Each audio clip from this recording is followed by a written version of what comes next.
গ্রীষ্ম মানেই রসালো আম আর মিষ্টি লিচুর মৌসুম। রাজধানীর বিভিন্ন ফলের বাজারে এখন দেখা মিলছে দেশি বিদেশি নানা জাতের আম ও লিচুর। সরবরাহ বাড়ায় বাজারও জমে উঠেছে ক্রেতা বিক্রেতার উপস্থিতিতে।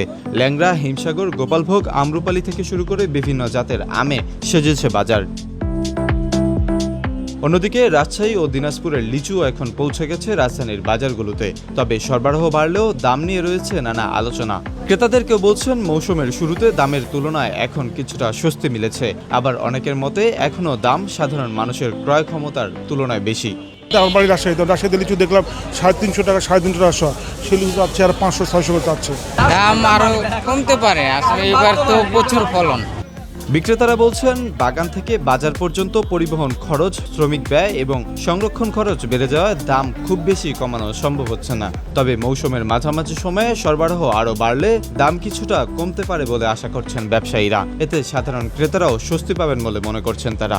এখন আমের দাম থাকা দরকার ছিল কম, 70-80 টাকা কেজি, এখন ব্যস্ত হইতেছে 100 টাকা কেজি, 110 টাকা কেজি। সাতক্ষীরার আমরা যথাযথ, রাজশাহীর আমরা আসলেই আর কি দামটা একটু কমে যাবে। বেশি কেন, ঈদের আগে রিজেনিকে মালের অনেক সংকট গেছে, এখন রিজেনিকে মাল আবার নতুন করে আসছে। বিশেষজ্ঞরা বলছেন এবছর আবহাওয়া অনুকূলে থাকায় আম ও লিচুর উৎপাদন ভালো হয়েছে। ফলে বাজারে সরবরাহ স্বাভাবিক থাকলে দামও নিয়ন্ত্রণে থাকার সম্ভাবনা রয়েছে। আম আর লিচুর মৌসুম ঘিরে রাজধানীর বাজারগুলো এখন বেশ সরগরম। সরবরাহ বাড়ার সঙ্গে সঙ্গে ক্রেতারাও আশা করছেন আরও কিছুটা দাম কমবে।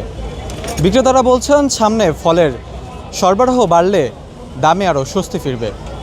মোহাম্মদ আল আমিন, ঢাকা পোস্ট।